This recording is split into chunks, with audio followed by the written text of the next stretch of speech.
اب دیکھیں حضور محبت کیسے فرماتے اپنے غلاموں سے.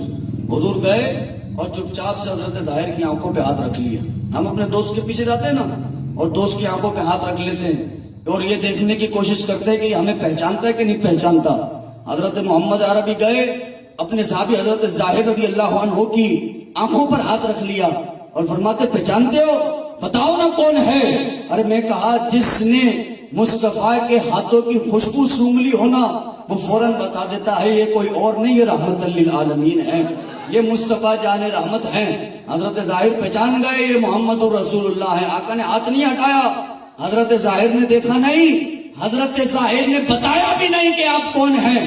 عمل کیا کرتے ہیں؟ اپنی پیٹھ کو مصطفیٰ کے سینے سے ملا دیتے ہیں، رگڑنا شروع کر دیا کرتے ہیں اور فرماتے ہیں کہ ایسا موقع ملے یا نہ ملے کچھ پتہ نہیں ہے، آج زندگی نے مجھ پر کرم کر دیا ہے، آج زندگی نے مجھ پر احسان کر دیا ہے. اور میں کہا خدا کی قسم زندگی ہو تو ایسی ہو کہ حضور کا ہاتھ کسی کے گال پہ لگ رہا ہو، حضور کا ہاتھ کسی کی آنکھوں پہ لگ رہا ہو. ارے میں ایسے شخص کی زندگی پر قربان ہوں کہ اس کی پیٹھ مصطفیٰ کے سینے پر لگ رہی ہو، وہ سینہ کہ جس میں اللہ نے پورا قرآن عطا فرما دیا ہو، وہ ہاتھ کہ جو انگلیوں سے پانی جاری کر دیا کرتے ہوں، وہ ہاتھ کہ جو چاند کو توڑ کر رکھ دیا کرتے ہوں، وہ ہاتھ صحابی کے ہاتھ پہ لگ رہے ہیں. میرے آقا فرماتے اے ظاہر آج اگر تجھے اس بازار میں بیچ دیتا ہوں تو بتا تیری قیمت کیا ہوگی.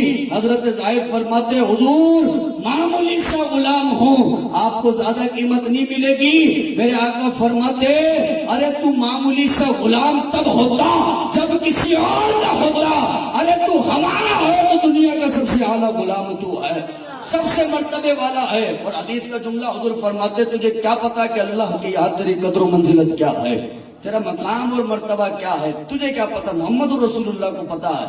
یہ تو تیری عاجزی ہے تو تجھے پتا نہیں ہے. تو نے کہا میں اتنا سا غلام ہوں، لیکن کوئی محمد سے پوچھے نا حضرت ظاہر کا مرتبہ کیا ہے تو اسے محمد رسول اللہ بتائیں کہ اللہ تبارک و تعالیٰ کی یہاں عزت و بالا ہے یہ حضرت ظاہر رضی اللہ تعالیٰ عنہ.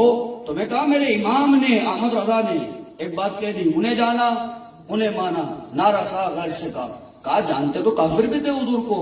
اور قرآن نے فرمایا نا کہ جب ان کو کتاب، جن لوگوں کو کتاب عطا کی ہے وہ ایسے پہچانتے تھے کہ جیسے اپنے بیٹوں کو پہچانتے ہیں. والذین آتیناہم الکتاب یعرفونہ کما یعرفون ابناءہم، ایسے پہچانتے تھے حضور کو، ایسے جانتے تھے جیسے اپنے بیٹوں کو جانتے ہیں. لیکن میرے رضا نے کہا وہ صرف جانتے تھے اور جو مانتے ہیں اللہ تبارک و تعالیٰ انہی کے سروں پر عزتوں کا تاج عطا فرماتا ہے.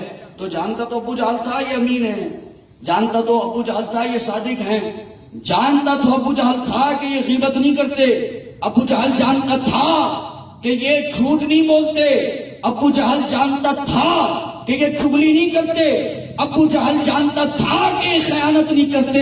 لیکن جب ماننے کی باری آئی تو رسول نہیں مانتا تھا. میرے رب نے جب اس نے نہیں مانا تو اس کو ذلیل اور رسوا کر کے رکھ دیا اور ساری دنیا میں ایسا رسوا کیا کہ ساری دنیا میں بدتر اس کو بنا کر کے رکھ دیا.